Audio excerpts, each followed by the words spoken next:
Online એજ્યુકેશનમાં આપનું હાર્દિક સ્વાગત કરું છું। આજે આપણે ધોરણ 8 ની અંદર સ્વાધ્યાય 7.2 ની અંદર ક્વેશ્ચન નંબર 2 છે। ક્વેશ્ચન નંબર 2 એટલે તમે સાથે 7.1 7.2 જે શીખેલા છો એના આધારે સાચા ખોટા આપેલા છે। તમે આ યુનિટને કેટલી રીતે સમજ્યા છો? બહુ જ મસ્ત ક્વેશ્ચન છે, સાચા ખોટા છે, પણ આપણે એનું સોલ્યુશન કરતા કરતા સાદું રૂપ આપશું। તો જોઈએ આપણે પહેલી વસ્તુ શું કહેવા માંગે છે। કોઈ પણ એકી સંખ્યાનો ઘન બેકી સંખ્યા હોય, આપણને એમ કીધું કે રકમ એકી સંખ્યામાં હોય અને જવાબ બેકી સંખ્યામાં આવે એવું બને જોઈએ આપણી પાસે રોકવામાં। જેમ કે હું એકી સંખ્યા લઉં, 3 કેવી સંખ્યા છે? એકી સંખ્યા। હવે 3 નો હું ઘન કરું, 3 નો ઘન 3 ગુણ્યા 3 કરશું તો કેટલો જવાબ મળશે? મને 27 મળશે। 3 કરી 9 કરી 27। તો આપણને શું કહેવા માંગે છે કે કોઈ પણ એકી સંખ્યાનો ઘન બેકી સંખ્યા હોય, ત્રણ એકી સંખ્યા છે, 27 પણ કેવી સંખ્યા છે? એકી સંખ્યા। ખોટું પડે છે, થોડું હજુ આગળ જોઈએ। મારે 11 નો ઘન કરવો છે, 11 નો ઘન 1331 આવે, તો 11 નો પણ એવું બનતું નથી, તેથી આ વિધાન કેવું બનશે? ખોટું બનશે। એટલે પહેલું જે વિધાન છે કેવું છે? આપણી પાસે ખોટું વિધાન છે। બીજી વસ્તુ જોઈએ આપણે ક્વેશ્ચન નંબર 2। પૂર્ણ ઘન સંખ્યાના અંતિમ બે અંકો શૂન્ય હોય। આપણને એવું પૂછ્યું છે કે પૂર્ણ ઘન જે સંખ્યા હોય એના અંતિમ બે અંકો શૂન્ય હોય, અંતિમ બે અંકો શૂન્ય હોય। આપણે એવી સંખ્યા લઈએ 10 નો ઘન, 20 નો ઘન, 10 નો ઘન કરશું 1000 મળશે, 20 નો ઘન કરશું 8000 મળશે આપણને। તો અંતિમ બે અંક આપણને શું કીધું? પૂર્ણ ઘન સંખ્યાના અંતિમ બે અંક શૂન્ય હોય। ઓકે, અંતિમ બે અંક શૂન્ય હોય એ વસ્તુ સાચી, પણ અહીંયા તમારી પાસે કુલ અંક કેટલા હોય? 3 અંક સુધી તમારી પાસે શૂન્ય હોય છે, તેથી આ વિધાન પણ કેવું થશે? તમારી પાસે ખોટું બનશે। અહીંયા તમે એમ કહી શકો પૂર્ણ ઘન સંખ્યાના અંતિમ બે અંકો શૂન્ય ન હોય, શૂન્ય ન હોય। ઓકે, માય મિસ્ટેક છે, સાચું છે। શું કહેવા માંગે છે? પૂર્ણ ઘન સંખ્યાના અંતિમ બે અંક શૂન્ય ન હોય। ઓકે, અંતિમ બે અંક શૂન્ય ન હોય તો કેટલા અંક સુધી હોય છે? 3 અંક સુધી હોય છે। ઓકે, તો આ રીતના આપણી પાસે ક્વેશ્ચન 1 અને 2 કરી આપણી પાસે। ક્વેશ્ચન નંબર 3 જોઈએ। જો કોઈ સંખ્યાનો વર્ગ કરતા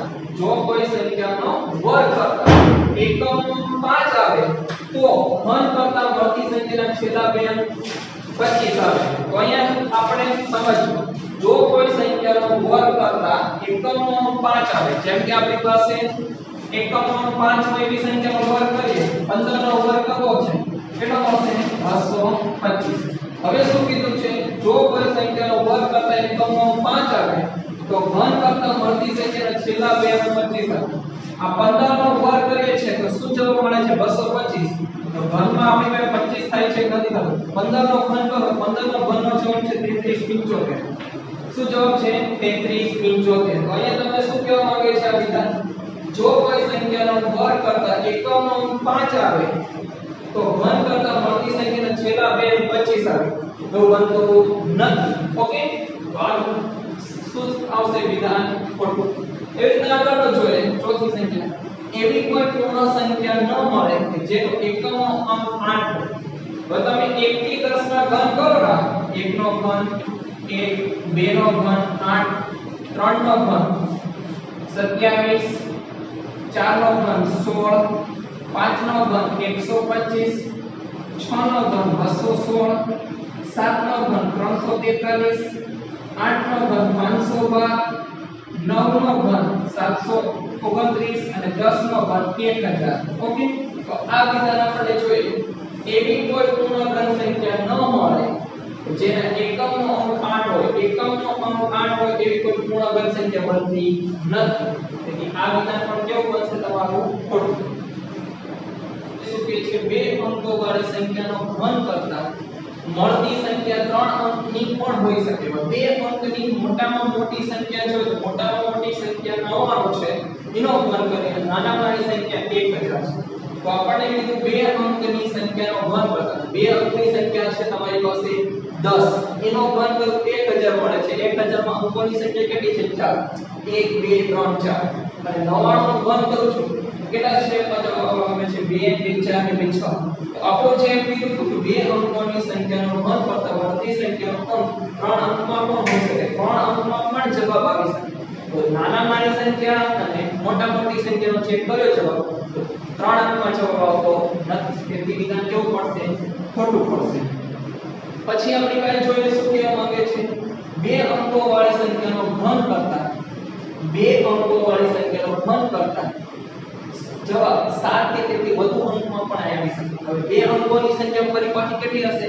નાની 10 અને મોટી 99 બંનેનો જવાબ ચેક કરીએ નાની સંખ્યાનો ઘનનો જવાબ કેટલા આવે છે 4 અંક 1 0 0 0 તો કેટલા અંક છે 4 મોટી સંખ્યા કઈ છે 99 એનો ઘન કરો તો કેટલા સ્ટેપમાં આવે છે 2 2 4 અને 2 6 તો આપણને શું કીધું છે જો બે અંકો વાળી સંખ્યાનો ઘન કરતા 7 કે તેથી વધુ અંકની સંખ્યા પણ હશે નાની સંખ્યા પણ તમે ચેક કરી લીધી મોટી સંખ્યા પણ ચેક કરી 7 અંક કરતા કોઈ જવાબ મોટો આવતો 6 કરતા કોઈ મોટો જવાબ આવતો નથી તેથી આ વિધાન કેવું પડશે તમારી પાસે ખોટું પડશે લાસ્ટ આપણે જોઈએ એક અંકની સંખ્યાનો ઘન કરતા કરવાથી એક અંકની સંખ્યા પણ મળે એટલે રકમ 1 હોય જવાબ પણ એક અંકમાં આવી શકે જેમ કે જો એક અંકની સંખ્યા 1 2 3 4 5 6 ક્યાં સુધી જાઓ 9 માં 729 3 અંક થાય 8 માં 512 પણ 3 થાય 4 માં 16 પણ 1 અને 2 નો ઘન છો 1 નો ઘન 1 2 નો ઘન 8 તો રકમ પણ 1 માં છે જવાબ પણ એક જ અંકમાં આવે છે તેથી શું પડે છે સાચું વિધાન થાય છે તો આ રીતના તમે આની ગણતરી કરી શકો છો સાચા ખોટા જે પણ ફક્ત આપણે કર્યું છે તો તમે જલ્દી સમજાઈ જશે ઓકે ક્વેશ્ચન નંબર 3 જોઈએ જો તમને એમ કહેવામાં આવે કે 1331 એ પૂર્ણ ઘન સંખ્યા છે ઓકે શું તમે અવિભાજ્ય અવયવીકરણની પ્રક્રિયા વિના તેનું ઘનમૂળ શોધી શકો એટલે આપણે અવિભાજ્ય અવયવીકરણની પદ્ધતિ અપનાવવાની નથી આગળ શું કહે છે જોઈએ તેવી જ રીતે 4913 12167 32768 ના ઘનમૂળનું અનુમાન છે તો અહીંયા અનુમાન કેવો શબ્દ છે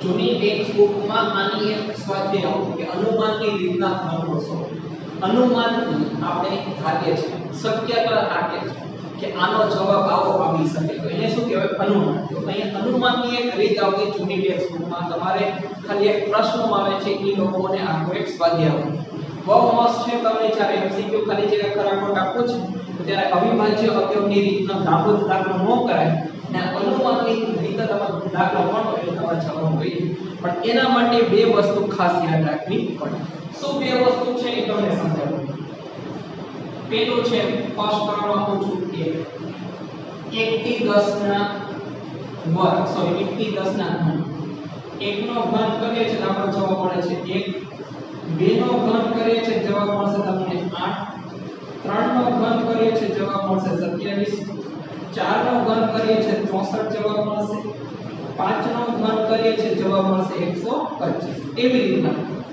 6 નો ઘન કરીએ છે જવાબ મળશે 216 7 નો ઘન કરીએ છે 342 8 નો ઘન કરીએ 512 9 નો ઘન કરીએ 729 અને 10 નો ઘન કરીએ તો 1000 ઓકે આ એક તમને ફર્સ્ટ આટલું યાદ રાખવાનું છે બીજું શું યાદ રાખવાનું છે આ તમને સમજાવું એક આટલી વસ્તુ યાદ રાખશો આપણે ઘન બરોબર બીજી વસ્તુ આ યાદ રાખવાનું છે એકમનો અંક એકમનો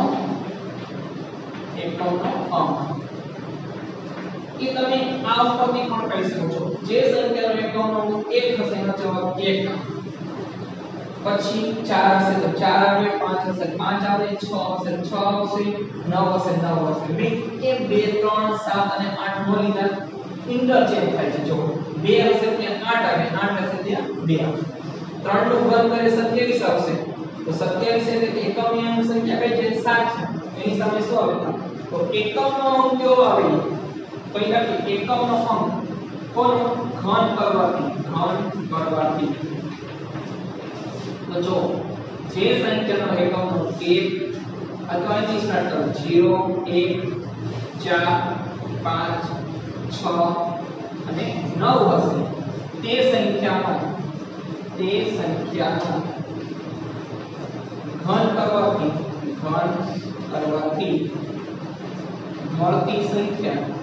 મળતી સંખ્યા 0 1 4 5 6 અને 9 મળે. જો ફરી સમજાવું કે મારે 1 નો ઘન કરવો છે, એકમની સંખ્યા કઈ છે 1, તો સામે જવાબ પણ મને 1 ની સંખ્યા મળશે. જેમ કે હું 11 નો ઘન કરું તો 1331 એકમનો અંક કયો છે 1, તો સામે જવાબમાં પણ આવશે એકમનો અંક 1. એ રકમમાં જે અંક હોય એ તમને સામે જવાબ મળે. તો એવા કયા અંક છે 0 1 4 5 6 અને 9. જોઈ શકો છો, જો એકમનો અંક 1 છે, સામે જવાબમાં 1. પછી કઈ સંખ્યા લીધી છે આપણે 4, એકમનો અંક 4 છે, સામે જવાબમાં 4. પછી 5 માં જો સંખ્યામાં કયો અંક છે 5, સામે જવાબમાં પણ 5. 6 માં જો સામે 6, 9 માં જો 9, 0 માં છે. હવે ક્યાં અંક ઇન્ટરચેન્જ થશે? ઇન્ટરચેન્જ જે સંખ્યાનો એકમનો અંક 2 હશે એની સામે 8 આવશે, અને જે સંખ્યાનો એકમનો અંક 8 હશે તો એની સામે 2 આવશે. એટલે જે સંખ્યાનો એકમનો અંક 2 હશે એનો તમે ઘન કરો, 2 નો ઘન કરો તો 8 આવે, 12 નો ઘન કરો 1728. જે સંખ્યાનો એકમનો અંક 2 હશે સામે શું જવાબમાં મળશે 8. જે સંખ્યાનો એકમનો અંક 8 હશે કે બે તો 8, તો 522 જેની સંખ્યા 2 મળે. એટલે ઇન્ટરચેન્જ કહેવાય. કેવી રીતે? જે સંખ્યાનો એકમનો અંક 3 હશે સામે જવાબ મળશે 7. જો 3 ની સામે 7, 13 કરો 13 27 કેવી રીતે તમારી વહેંચો, અને 7 હશે તો એની સામે 3. જો ઇન્ટરચેન્જ કહેવાય. 2 હશે તો 8, 8 હશે તો 2, 3 હશે તો 7, 7 હશે તો 8. આટલા બે પોઈન્ટ તમારે યાદ રાખવાના છે. ઓકે, પછી શું કરવાનું છે એ તો તમને કહું. હવે એમ કીધું છે કે આપણને 1331 જે પૂર્ણઘન સંખ્યા છે, શું તમે અવિભાજ્ય અવયવીકરણની પ્રક્રિયા વિના તેનું ઘનમૂળ શોધી શકો? એટલે પહેલો જવાબ લાવવાનો છે આપણી પાસે ફર્સ્ટ રકમ 1331. એ તો મેં તમને અહીંયા કીધું, પણ કઈ રીતના ગણતરી કરવાની? યુનિટ નું શું નામ છે? ઘન અને ઘનમૂળ. કેટલાની જોડ બનાવવાની? 3 જે ભાગાકારમાં નહીં કરતો આપણે વર્ગમૂળમાં 2 ની જોડ બનાવવાની, અહીંયા 3 કરવાની. તો છેલ્લી 3 સંખ્યાથી સ્ટાર્ટ કરીએ, છેલ્લી 3 સંખ્યાનું એક જોડ બનાવી, જોડ બનાવીને આમ તીર કરવાનું. હવે જોડ સિવાય કેટલી સંખ્યા બાકી રહી? 1. તો 1 નું તીર બનાવવાનું. ઓકે, તો પહેલા તમને જેટલી પણ સંખ્યા શીખવાની છે એનું તમને આખું વસ્તુ સમજાવવું ઇમ્પોર્ટન્ટ. તો બીજી કઈ સંખ્યા શીખવાની છે આપણે? 4913. ઓકે, આ એનું પણ 3 રકમની જોડ બનાવી છે, તો છેલ્લી 3 રકમ થશે. હવે કેટલી સંખ્યા બાકી રહી? 1 રકમ. તો 1 નું તીર બનાવવાનું. જો અહીંયા 2 હશે તો 2 નું બનાવશું. એવી રીતના આગળ છે ત્રીજી રકમ કઈ છે? 12167. તો જો અહીંયા તમને બીજા તીરમાં કેટલો સંખ્યા રહે છે? 1 જ. પણ અહીંયા જોજો આ 3 સંખ્યાની જોડ આ કેટલી સંખ્યા રહી? 2. તો 2 ની 3 ની જોડ બનાવે છે. સ્ટાર્ટિંગમાં 3 રકમ હોવી જોઈએ, પછી જો 1 રકમ બાકી 1 રકમની જોડ બનાવો, 2 રકમ બાકી 2 રકમ, 3 રકમ બાકી તો 3. 2 કેટલી સ્ટાર્ટિંગમાં 3 રકમથી બને છે. ચોથી સંખ્યા આપણે લે. તો ચોથી સંખ્યા કઈ છે આપણી પાસે? 32768. તો અહીંયા પણ 3 રકમની જોડ, પછી પણ 2 રકમ બાકી છે. હવે તમારે આટલી વસ્તુ થઈ જાય પછી શું કરવાનું છે? પેલું જે તીર છે ને એનો તમારે એકમના ઉપરથી જવાબ આપવાનો. તો એકમનો અંક કયો છે? 1. તો આનું જો તમે ઘનમૂળ કાઢશો તો એકમનો અંક ઘન કરવાથી તો એકમનો અંક કયો છે? 1. તો સામે જવાબમાં પણ શું આવશે? 1. એટલે પહેલા તીરની નીચે જવાબ મૂકી દે 1. કઈ રીતના કર્યું છે? જો એકમનો અંક કયો છે? 1. તો એકમનો અંક 1 હોય તો તમે આના પર જોઈ શકો છો. એકમનો અંક ઘન કરવાથી 0 1 4 5 6 9 થી 0 હશે તે ઘન કરવાથી પણ કયો અંક મળશે? આ એકમનો અંક 1 છે તો જવાબમાં પણ શું મળશે? 1. હવે બીજા તીરની વાત કરીએ. બીજા તીર છે આ છે, એનો જવાબ શેના આધારે આપવાનો છે? ઘનના આધારે. જેમ આપણે વર્ગમાં હતા ને કે કઈ રકમ છે અહીંયા 1, તો 1 ની નજીકનો ઘન ગોતો. 1 નો ઘન 1 થશે, 2 નો ઘન 8. તો 8 ને 3 કર, 8 ને 1 કરતા કેવો થઈ જશે? મોટા. તો કઈ સંખ્યા લ્યો? 1. 1 થી ક્યારે ઘન થાય છે? જ્યારે જવાબ મળે છે 1. તો 1331 કઈ સંખ્યાનું ઘનમૂળ છે 11. થોડુંક તમને ખ્યાલ આવ્યો છે, બીજા જલ્દી ખબર પડશે. જો હવે આનું સ્ટાર્ટ કરીએ. એકમનો કયો છે 3. તો જો એકમનો 3 હશે તો જવાબમાં શું લખો તમે 7. એટલે અહીંયા 913 ની નીચે શું લખી દો 7. હવે આ બીજો જે તીર છે એનો જવાબ છે ના આધાર આપો ઘનના આધારે. તો જો 1 નો ઘન 1, 2 નો ઘન 8, આ કઈ સંખ્યા છે 4. તો 4 કરતા 8 કેવા દેખાશે મોટા. તો કઈ સંખ્યા લો 1. તો 1 નો ઘન ક્યારે થાય છે જ્યારે 1 હોય ત્યારે. તો શું લખશું જવાબમાં 1. તો 4 × 4 913 કઈ સંખ્યાનું ઘનમૂળ છે 17 નું. એ રીતના આગળ છે 12167 છે. તો પેલો તીર ને છેલ્લી સંખ્યા કઈ છે 7. તો 7 ની સામે જોઈ શકો 7 ની સામે શું જવાબ લખવાનો તમારે 3. અહીંયા લખી દઈએ 3. હવે કઈ સંખ્યા બાકી રહી 12. તો 12 નો જવાબ છે ને આધાર આપો ઘનના થાય. 1 નો ઘન 1, 2 નો ઘન 8, 3 નો ઘન 27. 27 છે એ 12 કરતા કેવા છે મોટા. તો કઈ સંખ્યા લઈ લો આવી. કઈ સંખ્યા આવશે 8. પણ 8 નું ઘનમૂળ શું મળે તમને 2. શું લખો જવાબમાં 2. એટલે 12167 કઈ સંખ્યાનું ઘનમૂળ છે 23 નું. ચોથી સંખ્યા જોઈએ 32768 છે. તો છેલ્લી સંખ્યા કઈ છે 8. તો 8 ની સામે શું લખીએ છીએ આપણે જવાબમાં 2. છેલ્લા લાઈન પર લખી દઈએ કઈ સંખ્યા બાકી રહી 32. તો 32 નું આપણે ઘન અને જોઈએ 1 નો ઘન 1, 2 નો ઘન 3, સોરી 2 નો ઘન 8, 3 નો ઘન 27, 4 નો ઘન 64. તો 32 કરતા 64 કેવા છે મોટા. તો કઈ સંખ્યા લઈ લો આવી. આગળની કઈ સંખ્યા છે 27. 27 ક્યારે બને છે એનું ઘનમૂળ કેટલું છે 3. બીજા તીરમાં આપણે લખીએ 3.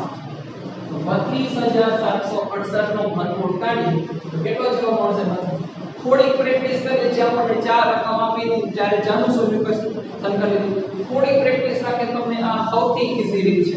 તમે આ પ્રમાણે ગણતરી કરી શકો છો. Thank you.